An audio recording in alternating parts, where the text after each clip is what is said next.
Thank you, Mayor. Good morning, Mayor and City Council. Recently, City Council requested staff provide information related to fentanyl usage and overdoses, fentanyl testing strips, as well as marijuana ordinances. Staff conducted some research at a national, state, and local level and developed a presentation that hopefully will answer many of your questions. On behalf of Chief Moore, WPD Captain Travis Rakestraw will present issues related to fentanyl, followed by Deputy Chief City Attorney Sharon Dickgraff, who will present issues related to marijuana ordinances. Although these topics are related, they are distinctly different, so we've built in a question and answer period after each section of the presentation. So, Captain Rakestraw, the floor is yours to cover fentanyl, and we'll get it going. All right, thank you. Fentanyl is a synthetic and short-acting opioid analgesic that's extremely potent, right? It has a legitimate medical purpose for a pain medicine. If you remember several years ago, we started hearing the term the opioid epidemic. That was people that were abusing the prescription drugs across the country. But more recently here in Wichita, what we've seen is an increase in illicit fentanyl. It started out as pills. We would see pills that were made to look like Percocets or Oxycontins. They were being made by people with no oversight, no degrees. They weren't pharmaceutical companies. They were people making them in their own homemade labs, and they were sprinkling fentanyl into these pills. Because there was no oversight, no training, as you can imagine, they were putting too much fentanyl in some of these pills that were causing overdose deaths across the country, and we're still seeing that today. It takes a very small amount of fentanyl to be lethal. Additionally, we're also seeing a powder form of fentanyl that's being mixed in with other drugs, such as your methamphetamines, cocaine, crack cocaine, heroin, marijuana, things like that. So people that are taking those drugs don't necessarily know that fentanyl is involved, and they are overdosing and dying from that as well. Here in Wichita, you can see these are two heat maps. The left one is the fire department's overdose calls that they've responded to during the time frame listed. And on the right one is the police department's overdose calls that we've responded to. And they're very similar. Overdoses are happening across the city, but you can see there are distinct hot spots along Broadway through the core areas, you can imagine. And another one that you note is out on West Kellogg. That would be the hotel area across from the Walmart and the Sam's Club. These are statistics from the Sedgwick County Forensic Science Center. On the left, you can see the amount of overdose death autopsies that they did through 2018, 19, 20, 21, and starting with this year. They also do a small amount of autopsies for surrounding counties, but you can see the overdose deaths have gone up significantly during that time frame. On the right, let's see if I can move that. On the right graph, it's really specific to fentanyl. The yellow color shows the amount of overdose deaths that were fentanyl related through that same time frame. So in 2019, we had 28 fentanyl related overdose deaths here in Sedgwick County from the Forensic Science Center. That jumped to 90 in 2020 and 160 in 2021. So we're seeing a drastic increase over the last 2 years.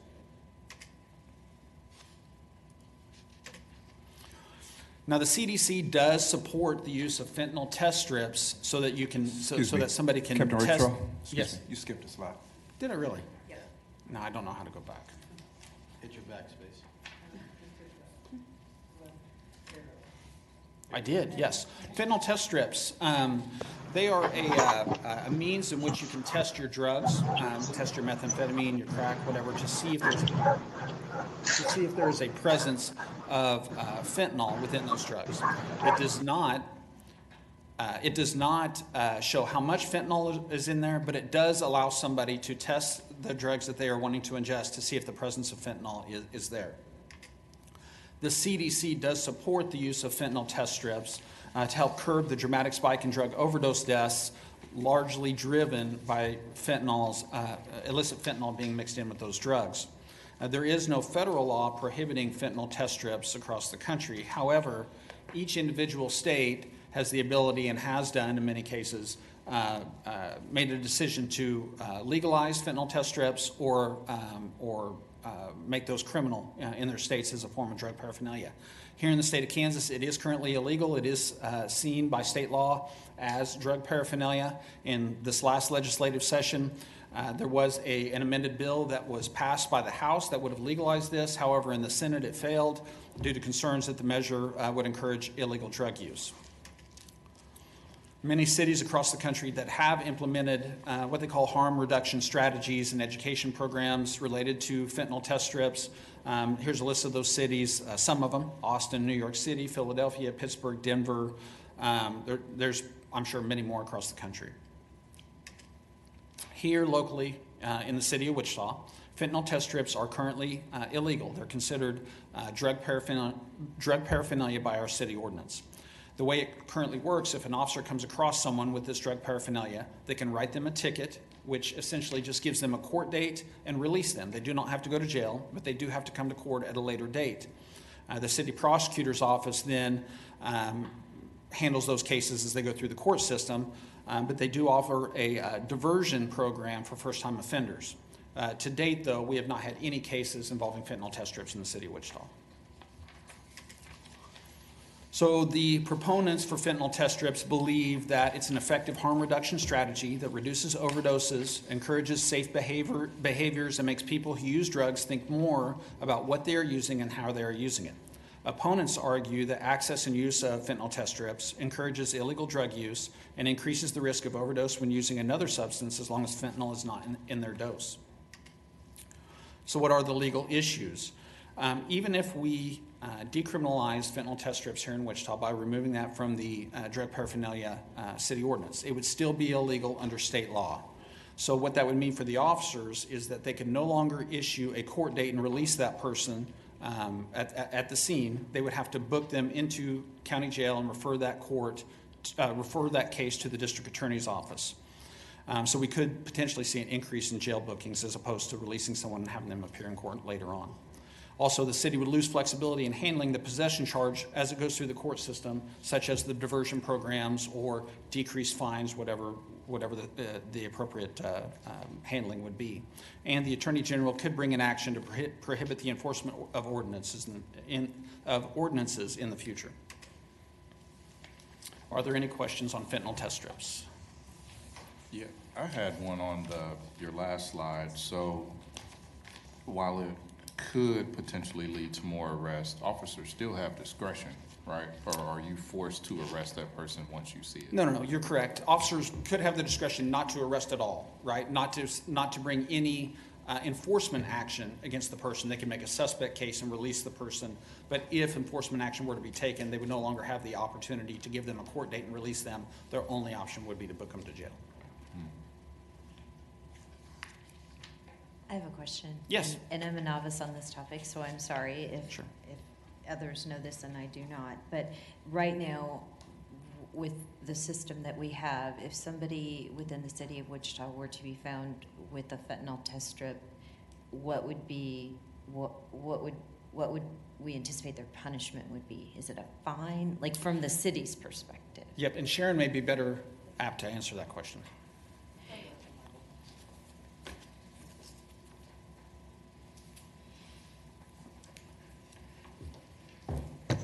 Most of the time, for a first-time drug offense with no real criminal history, the individual is fined $200, placed on a non-reporting probation, and then generally required to do a drug and alcohol evaluation and then follow those recommendations. And this is it'd be considered paraphernalia, correct? Yes, it would be. Okay. So it sounds like a pretty minimal fine. I mean, I understand to some people $200 is exorbitant, but then also it sounds like we use this as an opportunity to help people find resources. Yes, they would also, on a first-time offense, be eligible for our department's diversion program. And that the cost of the diversion program is a total of $500. That includes all the fines and all the court costs. And then they are monitored for 6 months. If they complete everything within that 6-month period, then the charge is dismissed. So there are options for first-time offenders to not have any sort of criminal record if they're able to comply with the conditions of the diversion. And so, Sharon, always correct me if I'm wrong, so I'm going to make a statement, and if it's not accurate, I would ask that you help me to make it accurate. But right now, within the city of Wichita, because we have penalties, we haven't decriminalized fentanyl test strips. If someone is found with a fentanyl test strip, we use that as an opportunity to help them to maybe get resources and to get help. and through the diversion program. And if we took that away, that would be a missed opportunity to help residents in our community. I would agree that the diversion program is to help offenders get the proper education, help them get to the necessary resources. I can't ever speak for a municipal court judge, Sure. but generally, those parameters are correct. If we did not include fentanyl test strips, and I'll have the same conversation about marijuana here in a minute, we do lose some local control as to how those cases are handled. We have presumptions on the marijuana regarding fines. We have presumptions regarding arrest for marijuana, and we would lose those types of flexibility in how those cases are treated. Okay. Can I ask one more question? Sure. Thank you. So if we were to decriminalize this in the city of Wichita, it's still against the law for the state? Yes. Correct? Yes, Okay. there was a bill introduced in the last legislative session, a late amendment in the session to exclude those from the definition of paraphernalia, and it died. It died. Okay. So my follow-up question to that then, is there other, I'm trying to think of a varnished way to ask this, but are there other instances in this arena that you can think of where the city has decriminalized things that the state has not?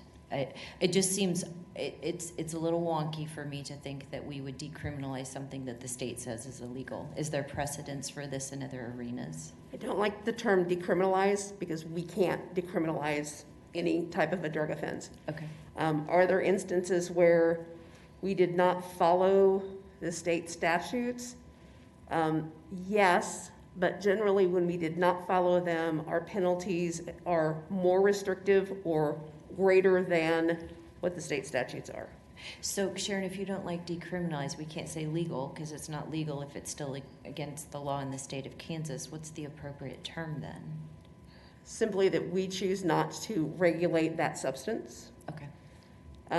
And to follow up on your question of, are there situations where we have chosen to enforce part of a law and not the other part of the law? No. And I think that gets into the bigger legal question, especially in reference to the paraphernalia, as to whether or not we are then in conflict with state law. I think from a legal standpoint, if we did not want to do any enforcement on marijuana, we probably would not be in conflict with state law. My concern with picking and choosing what types of paraphernalia we do want to enforce and what types we do not want to enforce, then I think you run a greater risk of being held either by the Attorney General or by some other entity as being less restrictive than state law. Thank you. Thank you for sharing your expertise. A couple of questions. Now, we have not fined anybody for fentanyl test strips, correct? Correct. Okay, have we ever come across anything that you've heard of to where people were actually using this to do drugs as opposed to parsing out and trying to figure out what is safe to take? I'm not aware of any instances that we've come across this. Okay, and also the fine, the $200 fine, and being given a chance to go through, therapy or counseling, is that at the judge's discretion? Yes, it would be up to the judge's discretion, and generally that's based on the individual's facts and circumstances, any prior instances of abuse or use of alcohol or drugs, and then their criminal history. Okay, so And I see Courtney back there, who's in our probation office, who might have more, hate to put Courtney on the spot, more information about that process. But most everyone is given an opportunity to obtain the evaluation, and then the judge is asked that they follow those evaluations. okay, and if this is going on in the city, like let's say there are groups out there, because I know there are groups who are wanting to hand out fentanyl test strips just to make sure people are safe, make sure they know what they're taking, even though they don't approve of them taking illicit drugs. A lot of times these are prescription medicine that elderly people are getting off of the black market because they can't afford the medicine themselves. Are we aware of, let me see, I'm trying to think of the right way to ask this. There are groups out there who, and a lot of them have licenses. And this is one of the concerns, is that there's something out here, they want to take away all the barriers they can So that way they're not having to cover their six and every time they're trying to go out there and do something with the community. So is the city of Wichita going to be held liable if there are groups out there who are handing out fentanyl test strips in any way? I'm not sure that I understand what you mean by liable.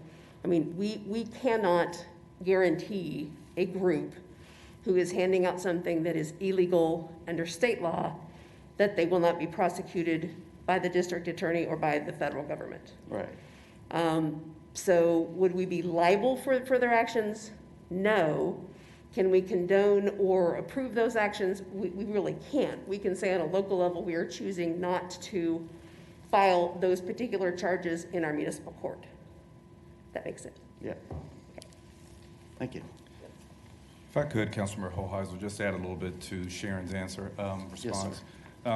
Also, at the judge's discretion, as these cases adjudicate or go through the system, is the opportunity to connect defendants or residents to our drug court services. Through that program, those that have an underlying drug addiction receive services that are funded by special liquor tax funding. So that's one additional resource that the court has available to it. And so if we remove this from our ordinance, they can still push people that way. They can still take it to the county, right? They can still take it to district court. So would those options still be available? So I think what staff is saying is that we lose some degree of discretion or control. If PD books on state charges, it falls under the DA's authority.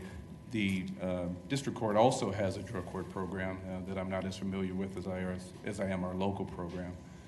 But as we talk about what services the city currently provides and what resources the courts have available to them, in addition to diversion, is the drug court treatment program. Okay, so there are other options out there if they are taken to the county level or district level. Correct. Okay, thank you. And if I can just add, the decision as to whether or not someone is accepted for diversion is left to the prosecutor's office. So the disposition of those cases in district court would be handled by the district attorney. I don't know what his guidelines are for diversion, but again, we do lose control as to how those cases are handled. Right. Yeah, there are some groups out there like Safe Street who have been in contact with Sheriff Easter and I believe representatives of the district attorney's office. And from what they get is that this isn't an issue that they really wish to prosecute people on as well. So that's the impression I've been getting back. I have not had any conversations with Mr. Bennett, and I learned a long time ago I don't talk for other agencies. Right. I did reach out to him on the marijuana issue. If we were not going to file those cases, indicated to him that there are over 1,000 cases a year and did not hear back from him as to whether his position on filing those cases or not filing those cases. Thank you. So is there a way, I hear the concerns about removing it, but what if we took the same approach that we did on marijuana in 2017? So instead of that $200 fine, we said like it's a $10 fine on that. That still gives us discretion and the ability to do what we're doing now, but it wouldn't force people to get arrested, right? You could do it from a policy standpoint, and you're taking all my thunder. I was going to talk about all this later. We cannot have, from an ordinance standpoint, penalties that are less than those in the state statute. Marijuana, we adopted, as has Lawrence, a presumptive policy that is the policy of the city council, that the judges would, in a marijuana case, only assess a $50 fine, absent some other factors that I can talk about. So yes, we could make some policy recommendations that it's still going to be a misdemeanor if you're convicted. You can still get a diversion. However, it's the will of the body that the policy be that the fine be a minimal fine. So yes, we could take that same approach. Along that same vein, if you're done, Councilmember Johnson, just kind of a follow-up question. I was wondering, pardon me, some of the same things. And then also on slide 9, where it says Pierce City Review, and it's Austin, New York, Philadelphia, Pittsburgh, Denver, Chattanooga, Richmond, Providence, Alexandria, and Columbus. I I've never seen those considered to be our peer cities before. So I'm curious about our actual, what we consider our peer cities, maybe like Des Moines and Omaha and Tulsa and Oklahoma City, but then also in the state of Kansas, if there's other communities or what the precedence is. And I like the way Councilmember Johnson is going, because it's my issue with this, and I expressed this when we discussed this the first time, is just taking something that's against Kansas state law and then, taking away that it's hard for me to imagine a city doing something that's against the state law. So peer cities and then also Kansas precedent. I reached out to the City Attorneys Association of Kansas on the marijuana question as well as the fentanyl strip. I only got a very few responses back. Two of the responses were that there was no interest in prosecuting fentanyl strips and or law enforcement arresting for fentanyl strips. All of the other cities had not really addressed that issue yet. But those were more internal policies than looking at changing the ordinance and making something permanent, if that makes sense. It does. Thank you. Excuse me, to your point, Vice Mayor, staff conducted a national scan of how cities are handling the issue. You're absolutely correct. Typically, we look at peer cities as being along the I-35 corridor. I'll ask staff to take a closer look at cities that are closer to Wichita, in addition to the information provided by Sharon. And I was interested in peer cities, but more within Kansas was my number one concern. So thank you.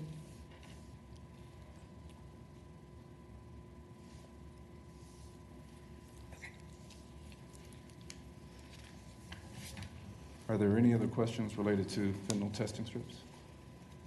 If not, Sharon? I have a couple questions, Excuse me. actually. I do wonder if the peer city issue is because Kansas might be unique in treating test strips like other drug paraphernalia. And also, I think we're going to have problems with comparing the marijuana issue with peer cities because every state that surrounds us has some form of legalized marijuana. So I'm sure that, we're somewhat playing catch up when it comes to modernizing our policies and our ordinances. Just to dovetail off of what Councilmember Johnson said, I would love to have a further discussion about what is more appropriate as far as we can call it a penalty or even services when it comes to fentanyl test strips. In practice, a lot of these fentanyl test strips are being bought by, let's say, mom, who wants to make sure that their teenage child if they make a mistake at a party, that mistake's not a death sentence. Or so mom is in possession of them, but really doesn't have a drug problem. She's helping with a child who might be even recovering from the opioid crisis. And so, I guess possession of fentanyl strips is not necessarily, I think in practice, indication of fentanyl usage by not, while, possession of marijuana is usually,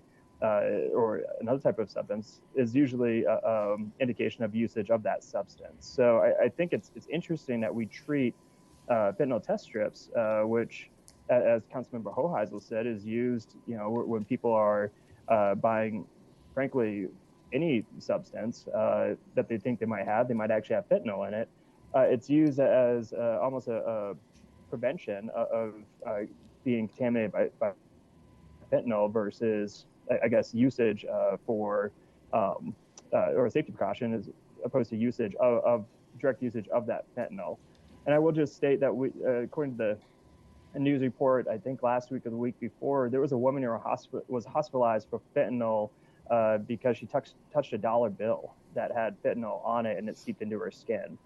This stuff is everywhere at this point. So, I guess if we could look at a way that fentanyl, that test strips are more discretionary, because a one-size-fits-all approach to this at the city level, I don't think is warranted, particularly with test strips, because again, it's not everyone's utilizing test strips in the same way. Mayor, I can ask staff to do additional research and prepare a memo that briefs the mayor and council on those issues. Becky, did you say something? I didn't hear what you said. I was just confused about the comment about, somebody having fentanyl on paper money, which is tragic and horrible that that would happen, but a fentanyl test strip wouldn't address that issue. I mean, I'm not going to use a test strip on every dollar bill that I come across. So I was just trying to equate how that would help the situation. Oh, sorry. Yeah, and I can elaborate on that. Basically, because fentanyl is nearly everywhere and it's being smuggled into this country, I think on a dollar bill it was probably used, the dollar bill at one point was probably used to ingest a substance or fentanyl, and it stayed there. Basically, like any opioid, if you have exposure to this and you're starting to feel some type of, side effects of it, having a test strip might actually help you realize what you've been exposed to. So yeah, in this particular case, it was more of an example that this stuff is everywhere. It's not just for folks who are knowingly purchasing it, but also people who are buying vitamins, who are buying supplements, might be contaminated if that substance isn't highly regulated. And to the point where, like, literally someone was handling a dollar bill and went to the hospital and found out that she now has poisoning from fentanyl. But my point again was, unlike other forms of narcotics that we regulate, this is different, in which someone could actually have a test strip just because, not because they're an addict, but because they have it, they're using it to help someone else, or they're using it to make sure that supplements that they're buying aren't contaminated. Putting that person through drug treatment, I think is kind of a not a great use of our resources. And I'll just expand briefly again, and I don't make any secret of this. My sister was caught up in the opioid crisis in New Hampshire, and it's devastated the state of New Hampshire to an unimaginable just degree.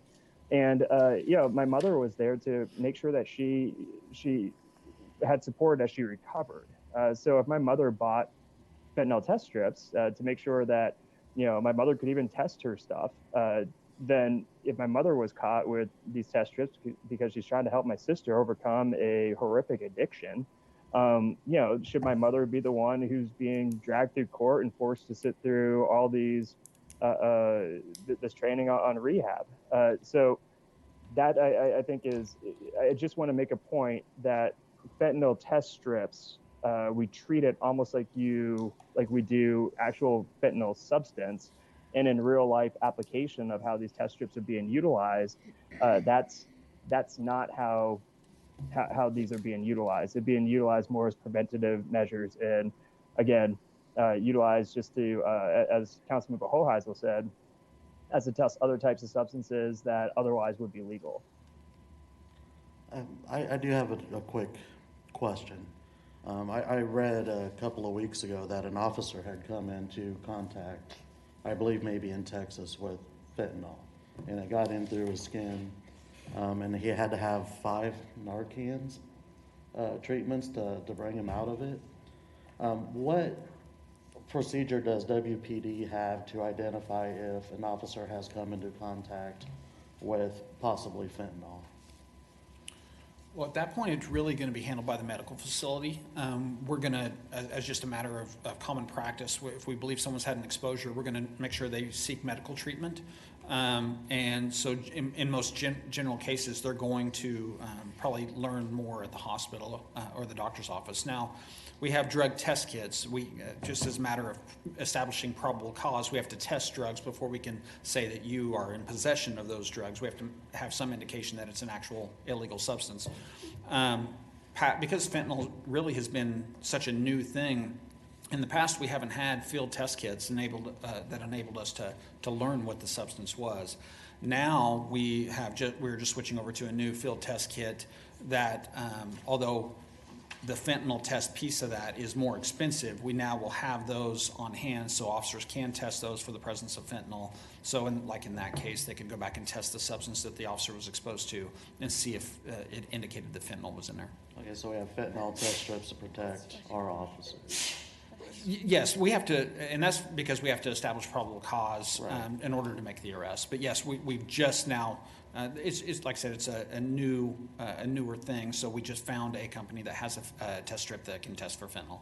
Okay, Yep. thank you.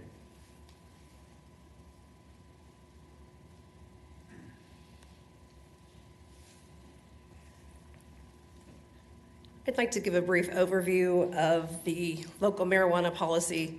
This started in August of 2014. I know at least one, maybe two of the council members were on the council at that time. The council was presented with a petition that would authorize a civil penalty for possession of marijuana. The goal at that time was to make the possession of marijuana a civil infraction, which the opinion of the law department at that point in time was that was not legal and could not be done under state law because of many of the issues that we've already talked about. That first petition did not meet enough signatures, so at that point the council did not put it on for a vote. Staff, that would be me, was directed to work with the group to try to come up with a petition that would meet as many of the state criteria as we could. That second petition was presented and ultimately put on the election in April of 2015. It passed from 54% of the voters in favor, 45% against. In the interim, the city law department received a letter from the state attorney general indicating that the question should not be put on the ballot. Council at that time chose to go ahead and put it on the ballot.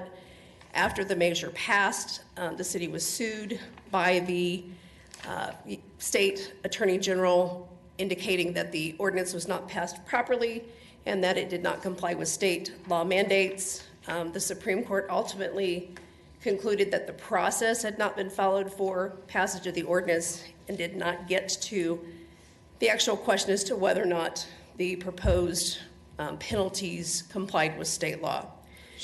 Can we kind of address that line right there? Because I think that was the biggest thing I remember is the Supreme Court kind of took the path of least resistance on this and really didn't give us a decision and kind of went after a technicality. Would that be correct? That is correct. They did not get to the issue as to where the penalties fell and whether or not a city could go ahead and do that. It certainly remains the position of the state attorney general's office that those penalties, as they were outlined, were not in compliance with state law. But you are correct. Supreme Courts and appellate courts normally will take the path of less resistance if they can determine an issue on a technical basis and not have to get to a constitutional question. They will do so. In 2016, the state did reduce the penalties for first-time convictions. The city passed those changes. And then in June of 2017, the city passed a policy in reference to first-time marijuana offenses. The policy requires a $50 fine if there are 32 grams of marijuana and that the defendant does not have a criminal history.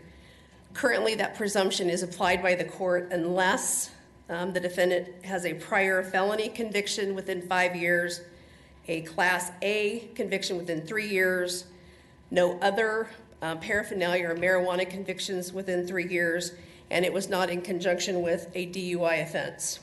I've talked a little bit about other penalties or dispositions of cases in municipal court. Excuse me. We do have a diversion program for these offenses. There is a drug court, as Dante has talked about.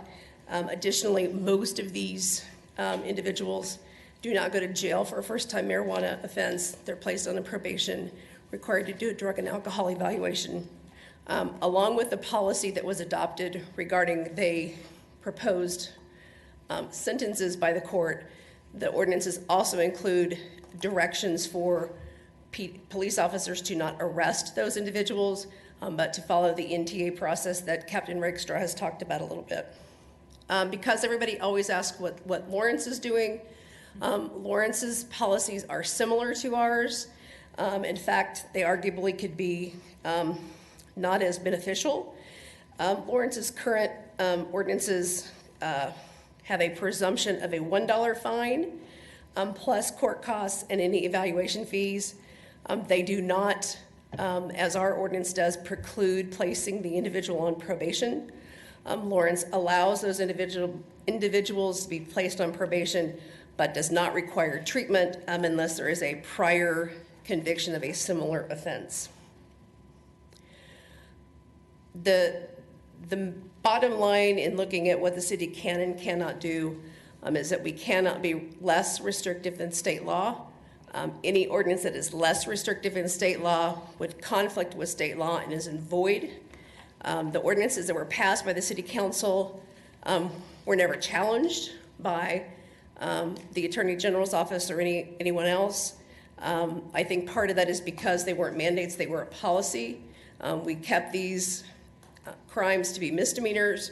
We kept the required mandatory minimum and maximum sentences, and these were just guidelines for the court. Numbers of marijuana arrests and cases filed have gone down since 2018 as far as total number of cases. The number of cases that are filed in municipal court has remained somewhat constant, between 800 and 900 cases. That is only possession. That does not include paraphernalia, because there's not a good way for us to separate out marijuana paraphernalia in reference to other paraphernalia charges. I think that Captain Rakestraw had a couple of items that he wanted to address before I got into the pros and cons. Thanks. As Sharon said, under the current process, we're currently allowed to give that person a ticket or a court date and release them so that they can come to court at a later date. Without the ability to do that through city ordinance, then again, we're left to go through state court, and our only enforcement action that we can take at that point would be to book to jail. A couple other things. With marijuana, oftentimes it's thought of as a nonviolent event or topic to discuss. Since 2019, we've had 12 homicide victims directly related to a marijuana drug transaction. 12 people that have been killed when they went to buy or sell marijuana.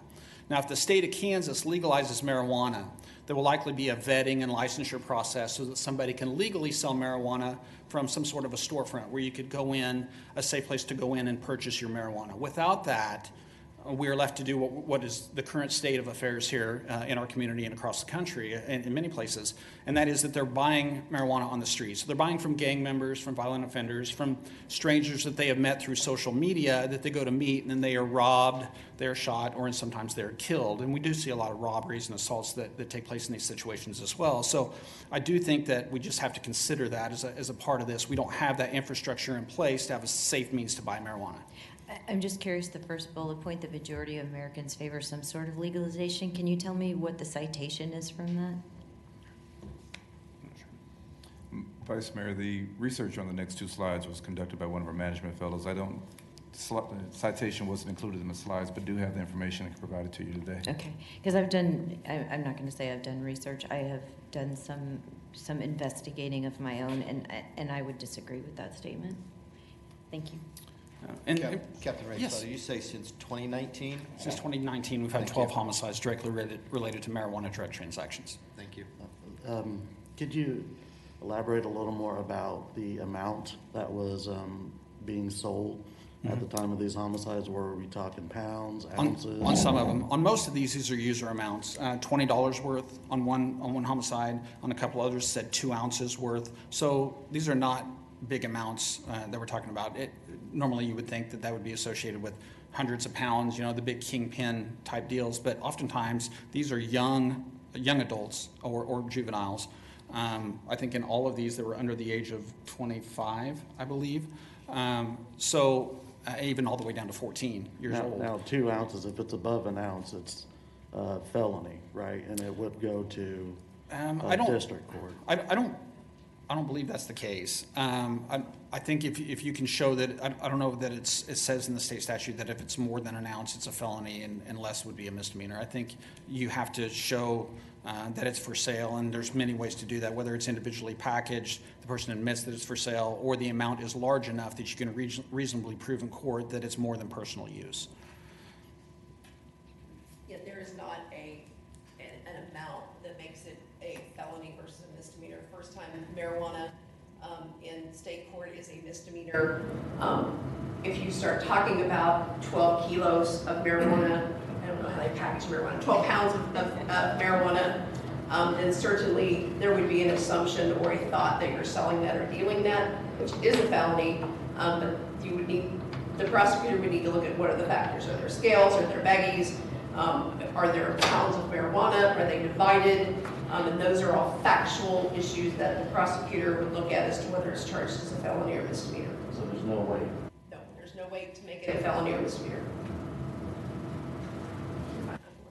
Additionally, the last thing I just wanted to bring up, that if we're looking at making changes to the ordinance in regards to marijuana, I think that that's also going to affect other things such as edibles.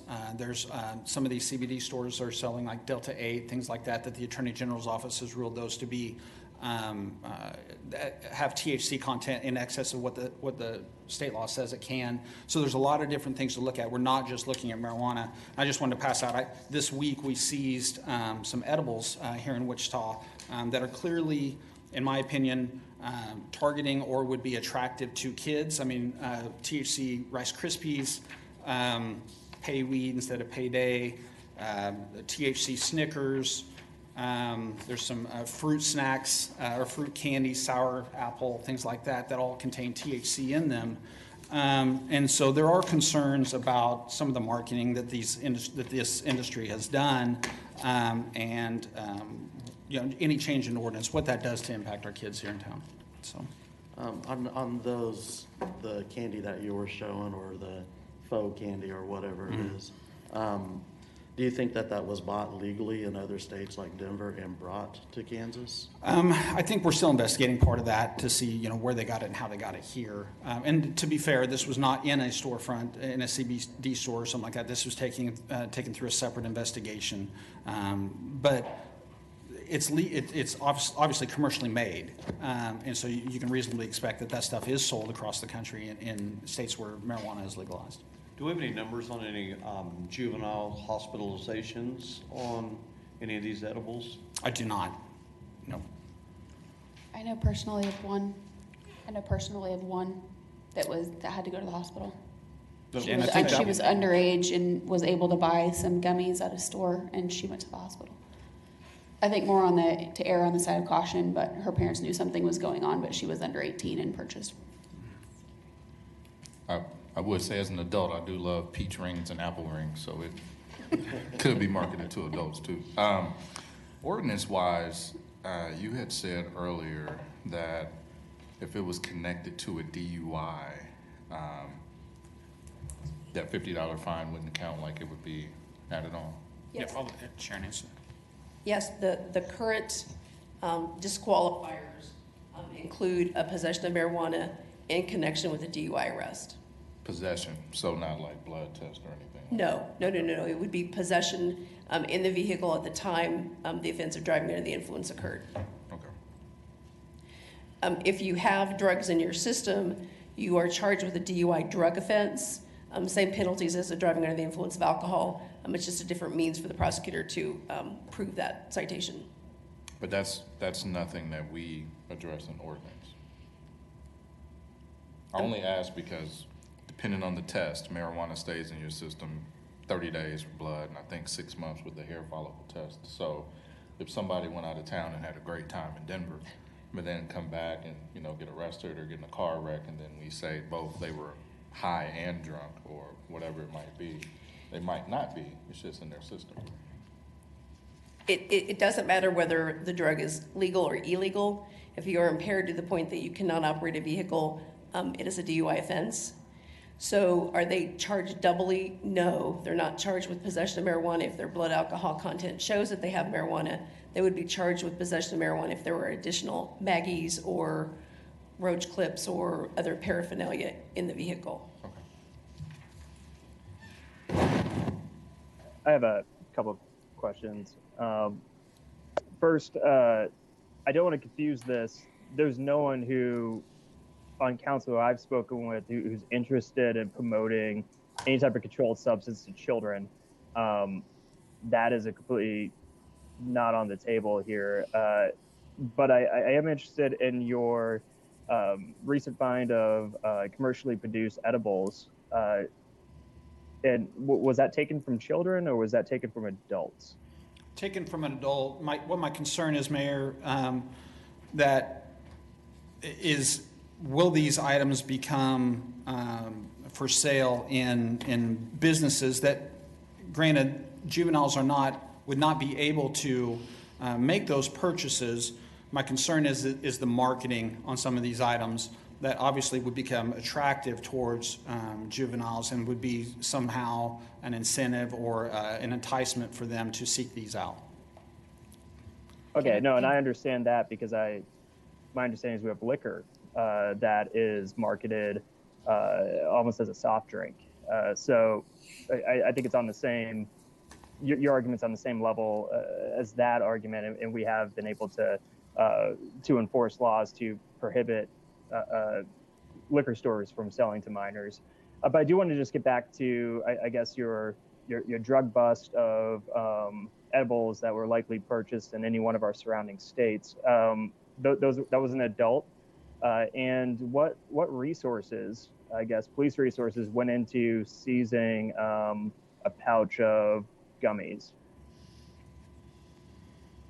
I guess resources.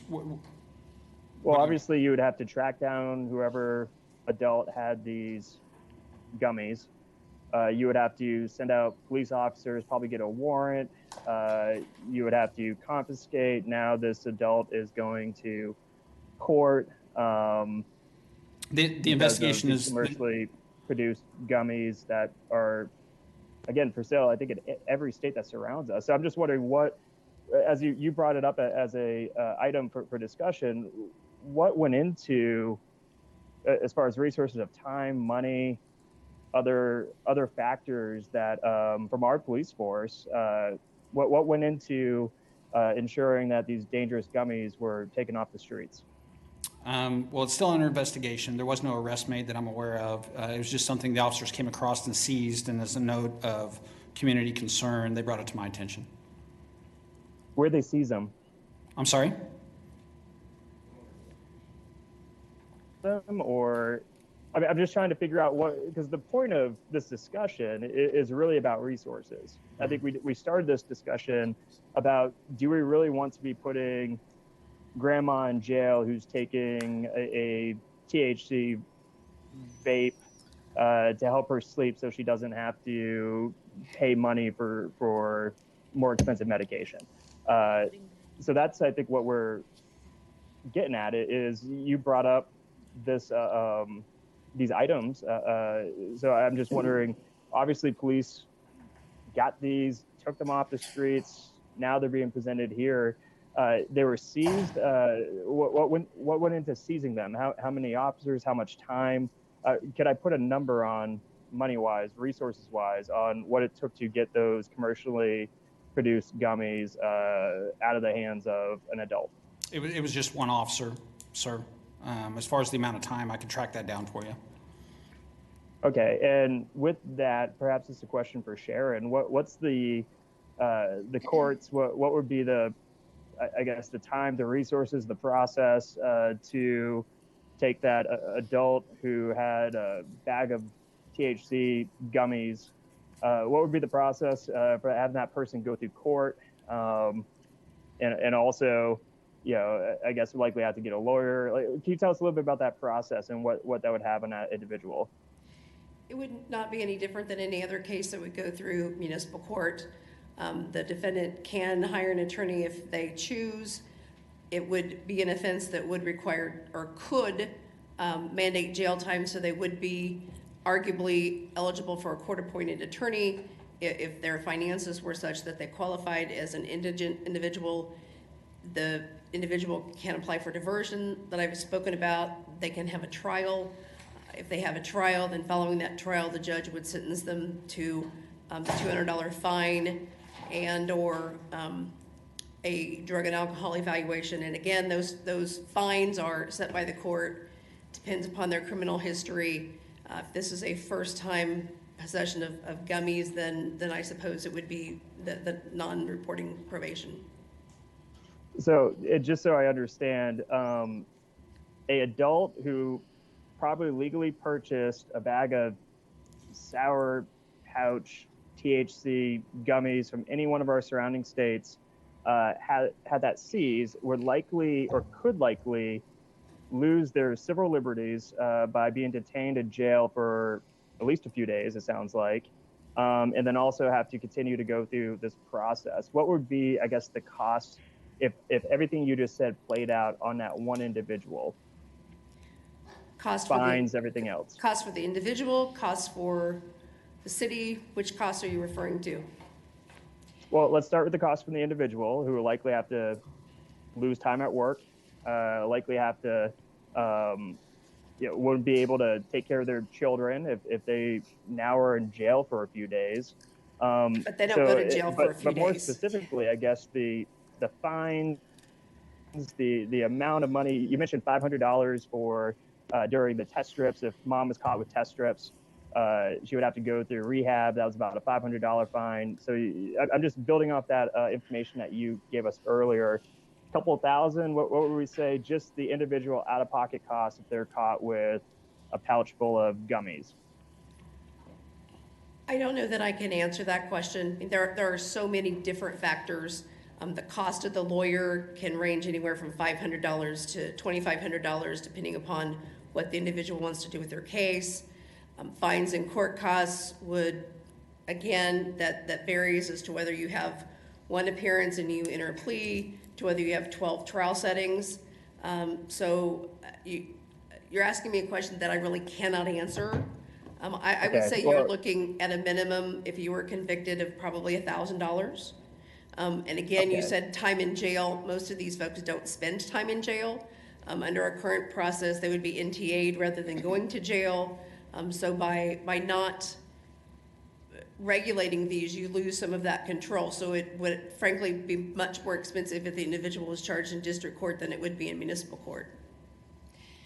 Right, but we just saw the numbers of the hundreds of individuals who have been charged in municipal court for this. And my understanding is through the communications with Mark Bennett and over in district court, they really don't take this on as much. So I guess,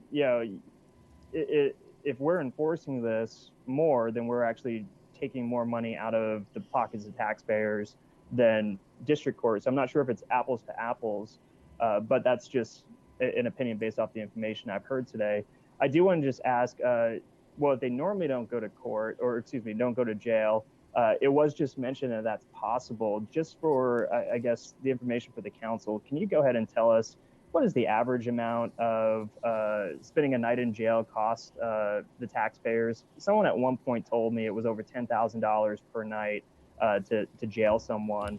I'm not sure if that's accurate. I was in the legislature at the time, so I'm not sure exactly what city that was. But I guess what's the cost of having someone put in jail, let's say for 2 days, because I guess let's just assume they got the book thrown at them for having a package of gummies. I have no idea what.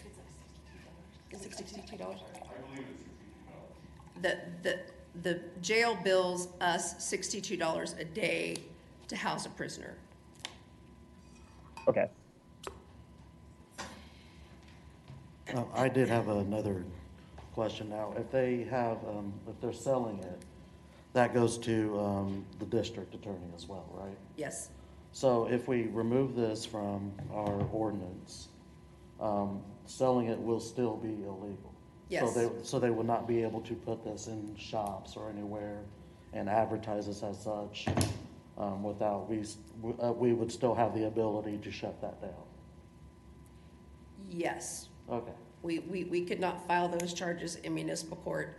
And possession, I mean, the mayor's analysis is until the state legislature acts, possession, whether I bought it in Colorado or whether I got it from Oklahoma, possession within the state is illegal. And Right. then we can't change that. Right.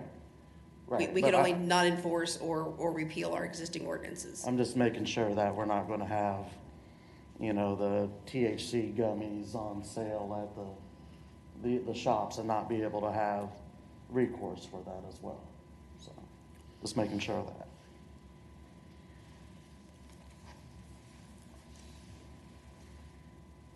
Nice And just to little put detour it we in had. perspective, as far as the legislature and where they're at with this issue, from my experience, it took years from us to legalize hemp products. Eventually, I think the federal government did, and it was because one member of the legislature every week would put a type of hemp snack on everyone's desk so that they could somewhat disconnect from what hemp is versus what marijuana is. So, you know, it took a long time just for the legislature to understand that hemp wasn't a substance that could get you high.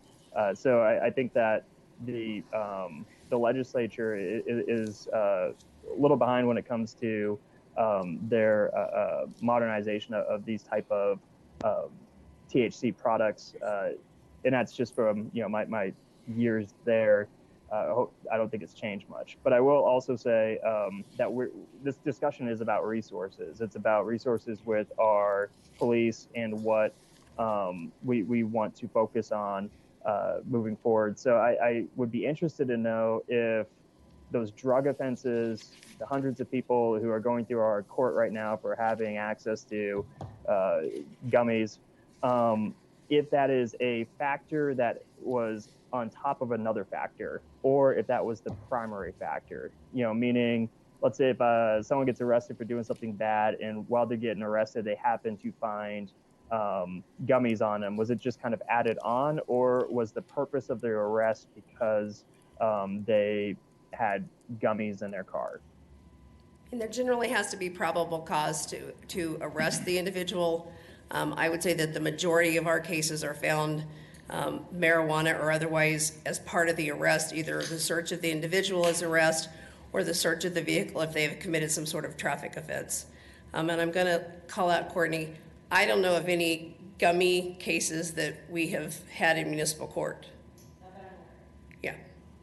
Where were the gummies going that were just held up by one of our officers then? How's that being handled? I think the investigation into that, and Captain Rakestraw can talk about as to whether or not those are being sold and distributed to minors or to children. I did want to at least address some statistics that I got from the police department that well over half, probably close to 2/3 of the individuals who are arrested for possession of marijuana from 2018 to 2021 were all under the age of 30. So individuals over 60 that were arrested is 51. So the bulk of these cases are not retired folks who are using, these are young kids. So I would argue that 30 is not quite a young kid, but now I'm in my 40s. But that's neither here or there. However, we talked about arrests, not actual hard evidence on who's using what.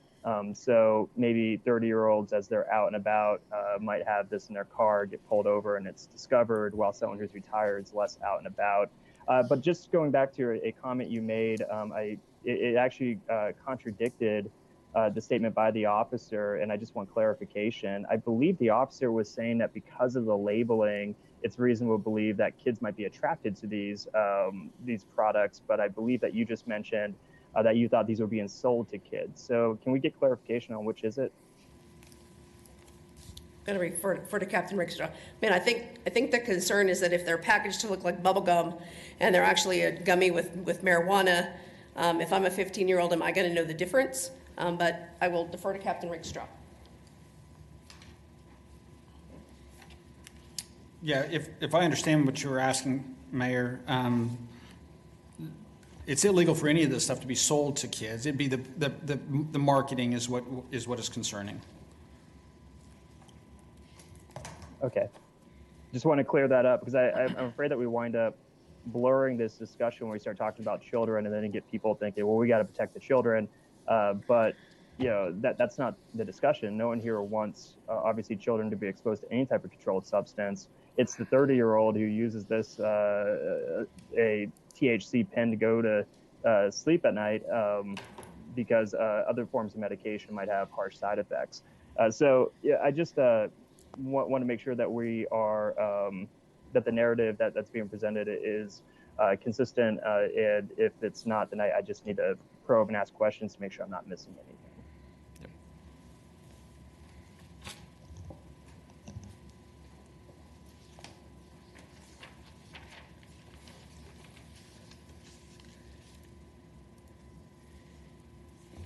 I don't want to disconnect the mayor. Sure you don't. Just in closing, let me make sure that we're on the right slide. Okay. Some pros for decriminalizing or not enforcing marijuana on a local level. I know this has been addressed. Majority of Americans favor some form of legalization.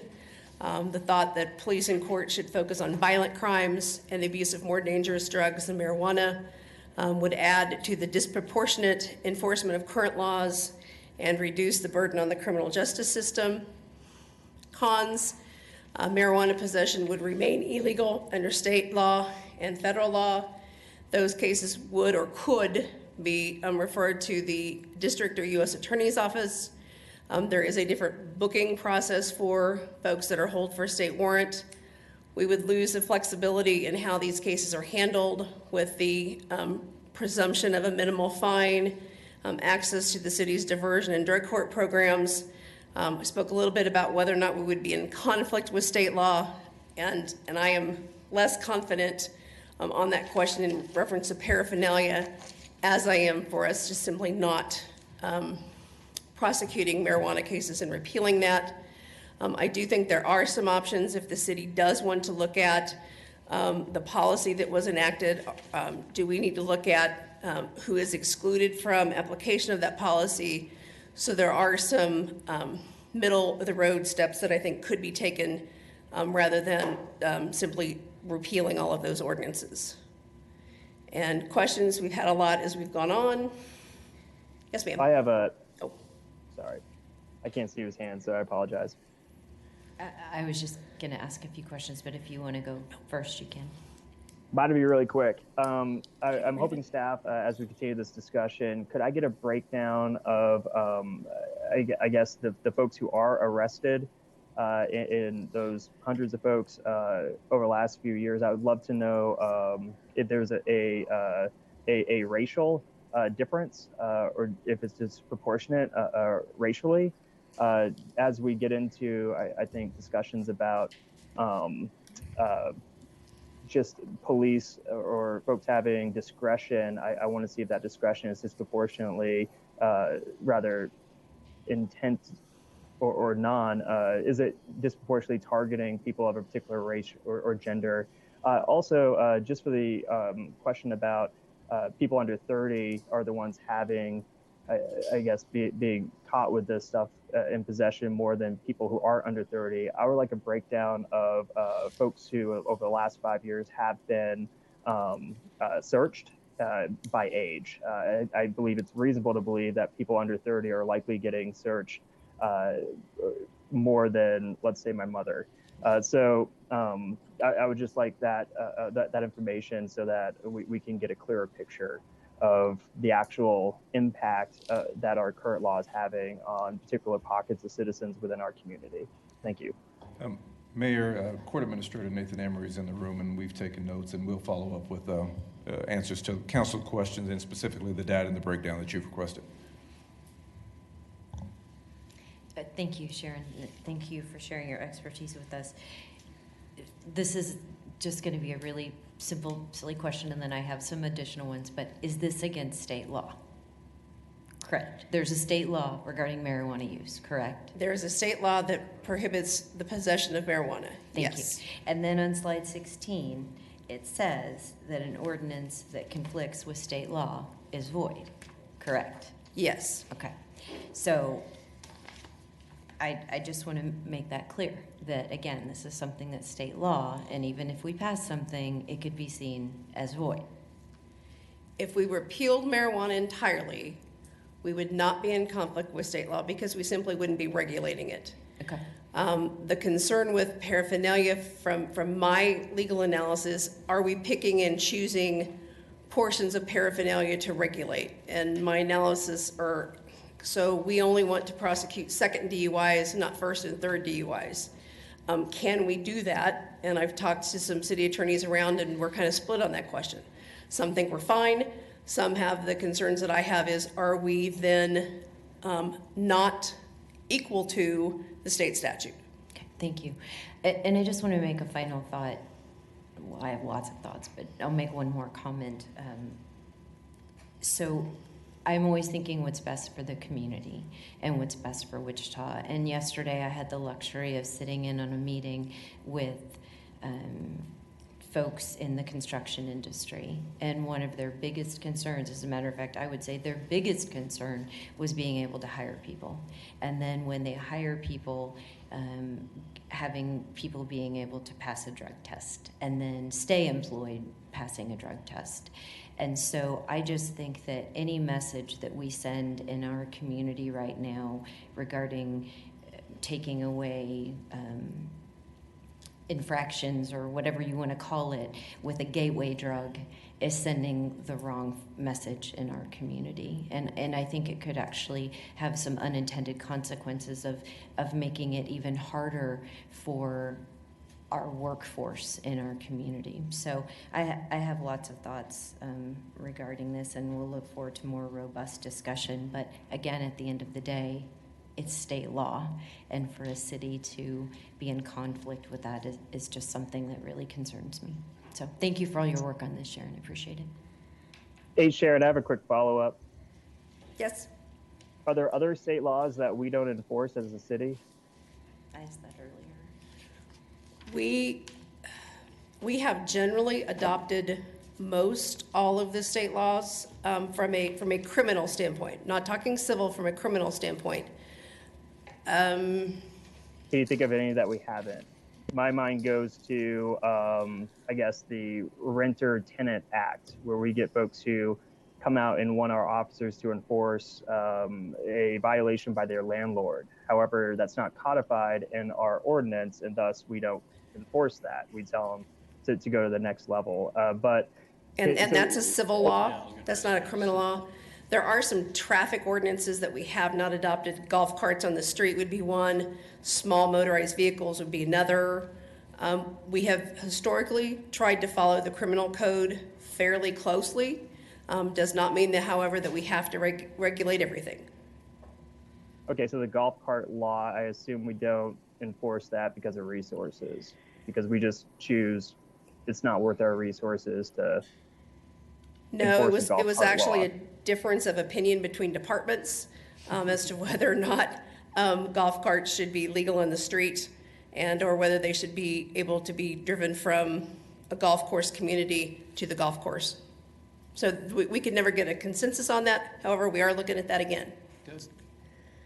Okay, I'm not one who would wander into golf cart politics, but just did want to point out that from your response to my questions that we don't actually enforce all criminal statutes directed by the state here in the city. So I just want to make sure that was takeaway, so that if we were to follow what other cities are doing by targeting resources away from gummies, from adults, that it wouldn't be completely inconsistent with practices that we currently have. I need to clarify one of your comments. The officers cannot not enforce a state statute. They certainly can't enforce a city ordinance if it does not exist. But one of the issues with the very first petition that the Supreme Court looked at was whether or not our officers could be directed not to enforce the state statute or not to enforce the city ordinance. While the court did not get to that opinion, we did concede at that level that we did not think that that would be appropriate under existing state law. So you are correct. We don't have to, as a city, pass every criminal ordinance, every criminal statute. However, your law enforcement is still going to be involved in enforcing those state laws. Understood. And just briefly, I guess the comment about gateway drugs, can we get some research on gateway drugs. That's a term I haven't heard since the 90s in reference to marijuana. My understanding, gateway drugs are really prescription opioids that are leading folks into heroin and fentanyl, and that's why we're likely going to receive a lot of money in that opioid settlement. So my understanding is the term gateway drugs has evolved, and as we continue this discussion, I would like to know marijuana's role in that, as other states have shown that marijuana is actually a way or an alternative to a more addictive pain reliever. So I just want to make sure that we're really up to speed when it comes to the current studies. Thank you. I have one or two quick thoughts and then a question. Okay. One of them is that the concerns from a lot of people in the community is that we might possibly be having a new police chief here in the next couple of months. Chief Ramsey had instructed, I believe, officers not to enforce marijuana, possession of marijuana when it wasn't applicable. No? No? Yeah, I have never heard that either. There was a change in PD policy, and I'll have Chief Moore come and address it. There was a change in whether or not those folks were arrested and whether they could simply be NTA'd and given a date to come back to court. But I'm not aware of any directive that we were not to enforce marijuana, but maybe Chief Moore has some other thoughts. Again, I don't speak for other departments. Learned that a long time ago. Mayor, City Council. No, as far as directive to go against a state statute, I've never heard during any staff meeting, during conversations with any law enforcement personnel. As a chief of police, it's our responsibility to enforce the integrity of the law. So the discussions you all are having today, are great because it's going to enhance your knowledge to be able to, allow you all to get with their legislatures to figure out what you're going to do about, the ordinance, about the law, the statutes. But from the police department standpoint, I direct my people to make sure they enforce the integrity of the law, and they don't go against that because, the police department's held at a high standard, as you all have seen in the media. And if we go against those standards, we're second guessed. So it's better to stick with what ordinance is, what the statute says. And as far as discretion goes, we can have discretion when it comes to infractions, but when it comes to the law is the law. I think that's what he was speaking about, was more than fractions. So I must have gotten the wrong idea when I spoke to him earlier this year about it. So maybe there was something lost in translation there. But in any event, that is a concern of a lot of people in the community, is that with possibly a turnover in police chief, that we don't want to just rely on policies that could change. They want something permanent, so that way they know what they're working with, especially in relation to fentanyl test strip. So that is one of the reasons that I'm looking at this, making sure that there's just nothing that they can come back to later on that something changes and then all of a sudden you have people who are out there trying to help people and suddenly they're suspect to criminal proceedings. So Yes, sir. that is one of the things that I would like to just point out for people. And also, like the mayor said earlier, this is about resources. This is about what do we want to have our court system spending time on, processing through. So, I think our court system's a little less chaotic than the district attorneys right now or across the street there, but it's still something we need to be mindful of. So also the last thing I have is just a question. Where do we go from here? Is this going to be, are we going to have ordinances possibly prepared next week, or is that something we should direct right now? Looking for direction from the mayor and council. So my next steps are to gather the questions that the mayor and council have asked, provide the additional data and research that the mayor and council is looking for. I'll talk with Sharon and Chief Moore and others and pull that information together, hopefully for you soon. Next week might be a little tight window, but we'll get to work on it immediately. And then from that, we'll be looking for direction from the mayor, council, and manager as to next steps. Okay. I have one follow-up for for Chief Lim, and then I saw that Councilmember Johnson was pulling his mask down, so I'll defer the floor to him afterwards. And I apologize for my etiquette. I can't read the room from my vantage point. But just a follow-up to the comments that were made by Interim Police Chief Lim, if he's available. I'm here, sir. Sir, with the comments about, I guess, enforcing the rule of the law, regardless of what that law states, I was wondering if you had any opinion on the statements made by our legal counsel about golf carts. Should we be enforcing state statute more when it comes to golf carts? Oh, no, actually, and that was one of the departments that weighed in on that. Because of the amount of fatalities that we've had, the highest number of last year, and we're having a motorcycle campaign this year. Golf carts move a lot slower than motorcycles, and they're less visible when they're on our streets. That's why I am against having golf carts rolling around on city streets because of the number of fatalities. I'm thinking in the best interest of our city, and that's where I'll always take the aspect and stance of. Okay, so consistent then.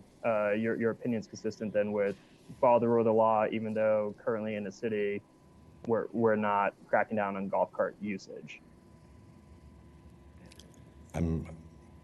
So you're saying staying consistent with state statute? I'm sorry, yeah, my understanding is you're reading state statute. We should enforce all state statutes. That's what we do. That was my take, and it conflicted with a previous speaker, our legal counsel, who stated that an example of us not really focusing on enforcement of state statutes was the golf carts provisions in state law. So it seemed like a conflict. So I was just wondering, as a police officer, your opinion if we should be utilizing law enforcement resources to enforce golf cart statutes. And it just felt like a bit of a conflict, so I want to get your opinion on that. Can I clarify what I said, Mayor? And I apologize if I didn't make it clear. What I had meant is that we don't have a separate ordinance that addresses golf carts and small vehicles. We do have a number of ordinances that do mirror the state traffic code. There are certain ATVs is another one that the legislature has said we can regulate. We have just never adopted an ordinance. I wasn't really talking about enforcement as much as I was the passage of an ordinance that is similar to or concurrent with the state. As far as my view as the chief, all law enforcement personnel in the state of Kansas get their certification from the state of Kansas and is governed by the Kansas Seapost. So we are mandated to enforce state statute, city ordinances, things along those lines. And as a chief of police, I encourage that we maintain the integrity, of law enforcement and our enforcement. So I encourage our officers to make sure that they follow those standards that's set forth by the state of Kansas. Thank you. I was just going to add to Councilmember Hoheisel, in addition to an ordinance, maybe council policy, because I know Sharon had brought that up with the marijuana. So let's looking at both of those options. Will do, Councilmember Johnson. Sharon and I had a brief conversation prior to the workshop, and I think she understands the issue very well and can brief us on options that are available to the council. And I guess, given the topic today, rest in peace to the Choco Taco.